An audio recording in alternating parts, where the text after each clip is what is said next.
the time complexity of your algorithm. So the amount of time taken of an algorithm for to run, physically it is difficult. The measure of measuring of time, that is much difficult. So for instance is multi-user system execution time depends on the many factors. ठीक है, बहुत सारे factors पे हमारी जो time complexity है वो क्या होने वाली है, इफेक्ट होने वाली है. सो पहला है सिस्टम लोड. पहला क्या है, system load. And next one is the number of other process running on the system. फिर इसके बाद है आपका इंस्ट्रक्शन सेट यूज्ड. ठीक है, इसके बारे में मैं अभी बताता हूं आपको. Speed of the underlying hardware. ठीक है, एंड ये कुछ फैक्टर्स हैं जो हमारे एल्गोरिथम के टाइम कॉम्प्लेक्सिटी को इफेक्ट करने वाले हैं. क्या करने वाले हैं, इफेक्ट करने वाले हैं. अब देखिए, अगर आपको यहाँ से सपोज दैट एक पर्टिकुलर प्लेस से दूसरे पर्टिकुलर प्लेस में आपको जाना है, तो जब आपको वहां से एक प्लेस से दूसरे प्लेस पे जाना है तो उसमें कौन कौन सी चीजें हैं जो डिपेंड करेगा. आप अगर स्टैंडर्ड टाइम मेजर करते हैं उसका, तो पता चलता है कि आपको 3 किलोमीटर का डिफरेंस है एक से बी के बीच में. अब 3 किलोमीटर में जाने में आपको हार्डली जो है ना 15 मिनट लगता है, तो हम ये माने कि 15 मिनट में आप पहुंच जाएंगे वहां पर. लेकिन फैक्टर कौन कौन से हैं जो आपको इफेक्ट करने वाले हैं जब आप अपनी जर्नी स्टार्ट करेंगे. तो एक तो उस पर्टिकुलर रूट पे लोड कितना है, मतलब ट्रैफिक कितना हो रहा है. अगर ट्रैफिक ज्यादा होगा तो आपको वहां पर जाने में ज्यादा टाइम लगेगा. ठीक है ना. So that is system load. That is system load मतलब जब आप अपना एल्गोरिथम एग्जीक्यूट करने वाले हैं उस समय हमारे सिस्टम के पास लोड कितना है, कितना लोड उस सिस्टम पे चल रहा है अभी. अगर उसके पास ज्यादा लोड होगा, सारे प्रोसेसर हमारे बिजी होंगे, हमारी मेमोरी स्पेस ऑक्यूपाइड होगी, तो वो हमारा प्रोसेस जो है वो स्लो हो जाएगा. And number of other process running, कितने नंबर ऑफ प्रोसेस रनिंग है. अब प्रोसेस रनिंग मतलब कि जितनी ज्यादा प्रोसेस रन होंगी उस पे उतने ही ज्यादा उसमें हो सकता है कि हमारे प्रोसेसर का यूटिलाइजेशन हो रहा है, तो प्रोसेस यूटिलाइजेशन की बात हो गई. ठीक है. फिर इंसर्शन सेट यूज्ड, कितने insertion set sorry instruction set का कितना यूज कर रहे हैं. अब देखिए, अगर आपको यहां से एमपी नगर जाना है, ठीक है, तो एमपी नगर जाने के लिए आप यूज क्या कर रहे हैं.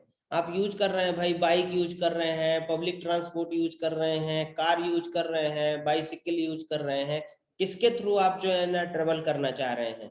ठीक है ना. तो ये इंस्ट्रक्शन सेट का मतलब ये होता है कि अभी आप सीएसओ कंप्यूटर आर्किटेक्चर पढ़ रहे हैं, सीए है ना.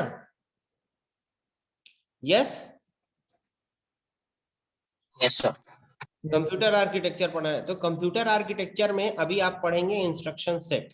तो होता है 1 address instruction set, 2 address instruction set, 3 address instruction set. So how many instruction set you are using. अब इंस्ट्रक्शन सेट की अगर हम बात करें तो जैसे 1 एड्रेस इंस्ट्रक्शन सेट की बात करते हैं या 2 एड्रेस इंस्ट्रक्शन सेट. तो 1 एड्रेस इंस्ट्रक्शन सेट की बात अगर हम करते हैं तो हमारे पास क्या होता है कि जो बर्तन होते हैं काम करने वाले वो बहुत कम होते हैं. क्या होते हैं, कम होते हैं. तो 1 एड्रेस इंस्ट्रक्शन सेट में मान लीजिए कि हमें परफॉर्म करना है ए प्लस बी और मल्टीप्लाइड इसको करना है सी से. किससे करना है, सी से, है ना. तो अब हमारे पास 1 एड्रेस है, एक ही एड्रेस है हमारे पास. तो हम क्या करेंगे सबसे पहले कि इस ए को किसी एक पर्टिकुलर एड्रेस में कहीं पे भी टेम्परेरी वेरिएबल में हम पहले इस ए को क्या कर देंगे, स्टोर करा देंगे. तो मान लीजिए कि हमने T1 में स्टोर कराया. फिर क्या करना है हमें, फिर क्या करना है, अब एक टेम्परेरी वेरिएबल हो गया. फिर इसके बाद आप इसको इसकी वैल्यू को होल्ड करा के रखेंगे. ठीक है ना. और होल्ड कराने के बाद फिर क्या करेंगे कि बी को आपने किसी पर्टिकुलर वैल्यू उसमें रख लिया. ठीक है ना, बर्तन में रखा। अब बी में रखने के बाद फिर आप क्या कर रहे हैं कि ए प्लस बी करना है। तो ए प्लस बी करने के लिए आपको क्या करना पड़ेगा कि भाई T1 में आपने रखा था, क्योंकि आपके पास बर्तन कम है, और T1 में ही आपने ए प्लस बी करा लिया। ए प्लस बी मतलब ए प्लस T2 करा लिया आपने, ठीक है ना। तो ये होते हैं इस टाइप से वन एड्रेस। अब ये T1 की वैल्यू आ गई इसमें, इन दोनों की वैल्यू यहाँ से रिप्लेस करके, और ये वैल्यू आ गई हमारी कहाँ, T1 में। T1 में हमारी a प्लस बी की वैल्यू आ गई, सॉरी T1 में, ठीक है ना। अब T1 में a प्लस बी की वैल्यू आ गई। अब हमें फिर से क्या करना है कि फिर से हमें इसका अगला ऑपरेशन परफॉर्म करना है। तो अगला ऑपरेशन क्या करना पड़ेगा, फिर से हमने किया कि T1, यहाँ पर हमने क्या किया, T1 और T1 को ही मल्टीप्लाइड विथ C कर दिया हमने, ठीक है ना। क्यों, क्योंकि भाई ये बर्तन खाली होके और ये अब हम वैल्यू इसमें रखेंगे, और इसके बाद फिर हम प्रिंट कराएंगे, किसको प्रिंट करा देंगे, अपने T1 को ही प्रिंट कराएंगे, ठीक है ना। तो देखिए कितने नंबर ऑफ इटरेशन की हमें यहाँ पर जरूरत पड़ी। क्यों, क्योंकि हमने वन एड्रेस इंस्ट्रक्शन सेट लिया है, ठीक है ना। ये होता है instruction set, one address instruction. अब यहीं पे अगर हम टू एड्रेस इंस्ट्रक्शन सेट ले लेते तो हमारे पास दो वेरिएबल हो गए। तो भैया दो वेरिएबल हो गए, तो हमने यहाँ पर T1 में क्या कर दिया, एक दो वैल्यू को यहाँ पे किसी बर्तन में हमने रखा, दो कंटेनर में, अलग अलग कंटेनर में इनको रखा, और हम डायरेक्टली ए प्लस बी कर दिए, ठीक है ना। और साइमल्टेनियसली हमने एक T2 वेरिएबल लिया, T2 वेरिएबल में हमने C की वैल्यू को स्टोर कर लिया है, ठीक है। अब हमारे पास ये आ गया और ये आ गया, ठीक है। अब हमें क्या करना है, फंक्शन परफॉर्म करना है। तो आप क्या कर सकते हैं, या दूसरे सॉरी, अब या कि फिर आप यहीं पे, ये हमारे पास आ गया, आप T2 में हम कर सकते हैं C इंटू T1। ये देखिए दो स्टेप में हमारा काम हो गया, मतलब हमें सिर्फ और सिर्फ दो स्टेटमेंट एग्जीक्यूट करने हैं। लेकिन यहाँ पर देखिए वन एड्रेस इंस्ट्रक्शन सेट में हमें इतने स्टेप्स एग्जीक्यूट करने थे। तो क्लियर हुआ ये चीज, इंस्ट्रक्शन सेट कि इंस्ट्रक्शन सेट आपके टाइम कॉम्प्लेक्सिटी को बढ़ा देते हैं। क्या कर देते हैं, बढ़ा देते हैं। क्लियर हुई इतनी बात या नहीं हुई, से यस या नो? Yes sir. पक्का? Yes sir. ठीक है। तो देखिए इंस्ट्रक्शन सेट मतलब कि कितने हमारे पास बर्तन हैं जिनका यूज करके हमें किसी भी टास्क को परफॉर्म करना है, ठीक है ना। ये भी आपके टाइम कॉम्प्लेक्सिटी को बढ़ाएंगे। फिर speed of the underlying hardware, speed of the underlying hardware. अब हार्डवेयर में आपने क्या लगाया है, आपका कितने उसका प्रोसेसर है, 1.2 पेंटियम 4 प्रोसेसर, या कि फिर आप जो है ना सेलेरॉन प्रोसेसर में काम कर रहे हैं, 1 GB रैम वाले सिस्टम में काम कर रहे हैं, तो उससे भी हमारा परफॉर्मेंस क्या होगा, डाउन होगा। क्या होगा, हमारा परफॉर्मेंस डाउन होगा। क्लियर हुई बात या नहीं हुई? ठीक है। These are the factor which are affect our time complexity. Clear हुई? Yes. Please tell me. Yes. Yes, sir. Okay. ठीक है. And then how we can Sir? compute? Yes. Sir किसी भी प्रोग्राम का टाइम कॉम्प्लेक्सिटी कैसे निकालते हैं? हाँ, अब उसी पे आ रहा था मैं, ठीक है ना। So next problem is how we can measure the time complexity. So that is one method is frequency count, compute the frequency count, ठीक है ना। So how we can measure the time complexity? The first method is calculate the frequency count. What is frequency count? Frequency count is a count denoting the number of times of execution या executing of statement। मतलब जैसे यहाँ पर मैंने एक example बताया आपको, दो एग्जांपल दिए ना हमने, एक कि हमने बोला कि भाई वन एड्रेस इंस्ट्रक्शन सेट है, एक टू एड्रेस इंस्ट्रक्शन सेट है। तो अगर मैं सबको मान लूं कि हर एक स्टेटमेंट को एग्जीक्यूट होने में 1 सेकंड का टाइम लगता है, तो अगर इस कंडीशन में हम एल्गोरिथम की फ्रीक्वेंसी काउंट करें कि कितनी बार हमारा एल्गोरिथम जो है ना एग्जीक्यूट हुआ है, कितने स्टेटमेंट हमने एग्जीक्यूट किए हैं अपने एल्गोरिथम में, तो एक स्टेटमेंट ये 2 और ये 3 ये 4 ये 5 स्टेटमेंट्स आपने कैलकुलेट किए हैं, तो हम मान लेते हैं कि इसमें 5 सेकंड का टाइम लगा है। हमने जो है ना हर एक स्टेटमेंट को एग्जीक्यूट होने में एक यूनिक टाइम मान लिया कि भाई इनको एग्जीक्यूट होने में यूनिक टाइम लग रहा है। तो इसमें इस मेथड में या इस हार्डवेयर प्रोसेसर में हमने किया तो 5 सेकंड आया। That is frequency count. अब अगर हम इस मेथड के थ्रू बात करें इस एल्गोरिथम में, तो कितने स्टेप्स हमने कैलकुलेट किए, हमने 1 और 2, हमारा एल्गोरिथम सिर्फ 2 बार एग्जीक्यूट हुआ। तो यहाँ पर कितना टाइम लगा, इस मेथड से 5 सेकंड लगा, यहाँ पे 2 सेकंड लगा, that is frequency count. Clear हुआ कि नहीं हुआ? हाउ मेनी स्टेप्स या how many statements are executed, कितने स्टेटमेंट्स हमारे प्रोग्राम में एग्जीक्यूट हुए, हमारे एल्गोरिथम के कितने स्टेटमेंट्स एग्जीक्यूट हुए, that is your frequency count. Clear? Clear? चलिए अभी हाँ, अभी मैं एक एग्जांपल भी बताता हूँ, उसमें आपको फ्रीक्वेंसी काउंट बिल्कुल समझ में आ जाएगा, ठीक है ना। अब ये सपोज दैट यहाँ पर देखिए, ये बहुत ही मस्त जो है ना एग्जांपल हमने बताया। देखिए यहाँ पर हमने क्या किया, एक एल्गोरिथम है, इसमें हमने एडिशन परफॉर्म किया है, A B C and N, these are the variable and function, ठीक है ना।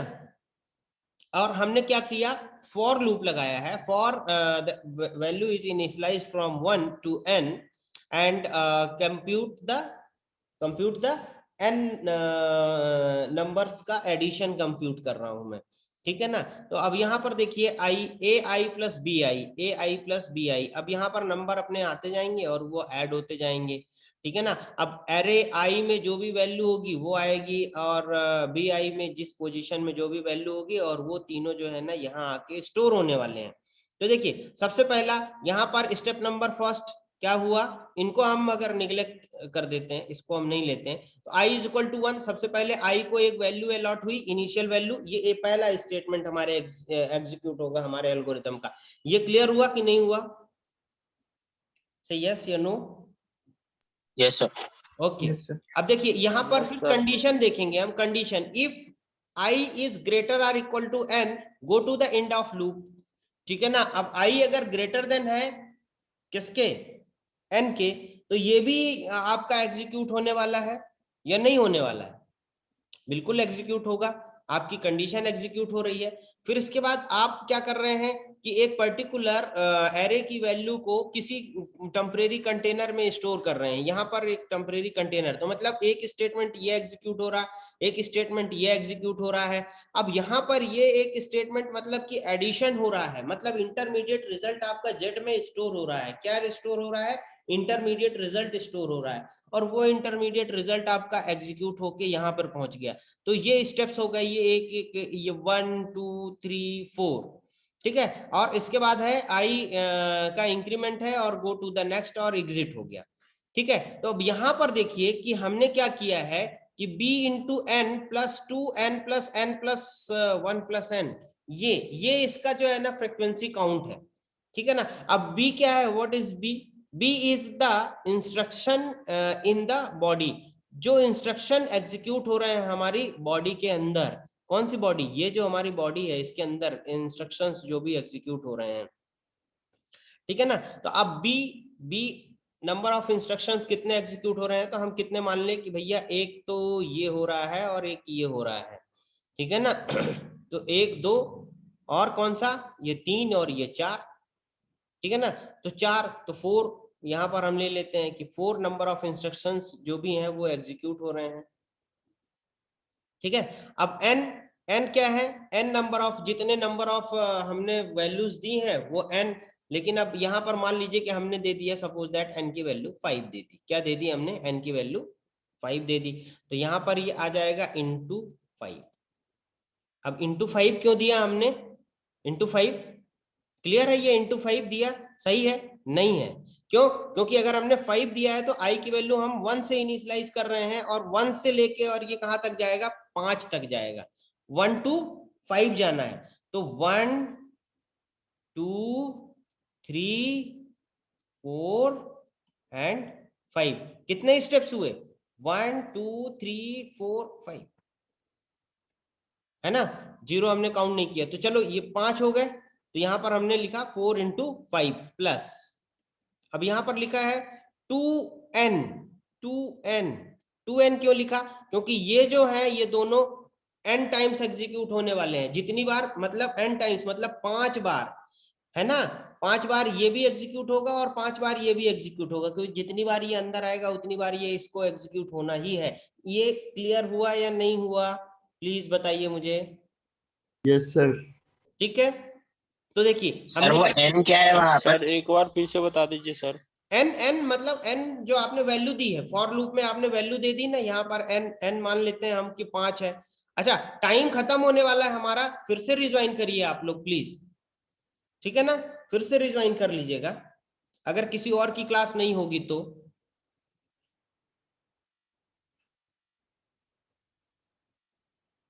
चलिए तो मैं कंटिन्यू करता हूं अभी, फिर ये टाइम खत्म हो जाएगा हमारा, तो रिज्वाइन कर लीजिएगा आप लोग, ठीक है। 5 यहाँ पर देखिए, 5 ये वैल्यू है जो आपने इसको क्या कर लिया है, आपने इनिशियलाइज कर दिया है कि फॉर लूप हमारा कहां तक चलने वाला है, तो फॉर लूप को हमने अभी मान लिया कि भाई 5 तक ही चलेगा वो, इससे आगे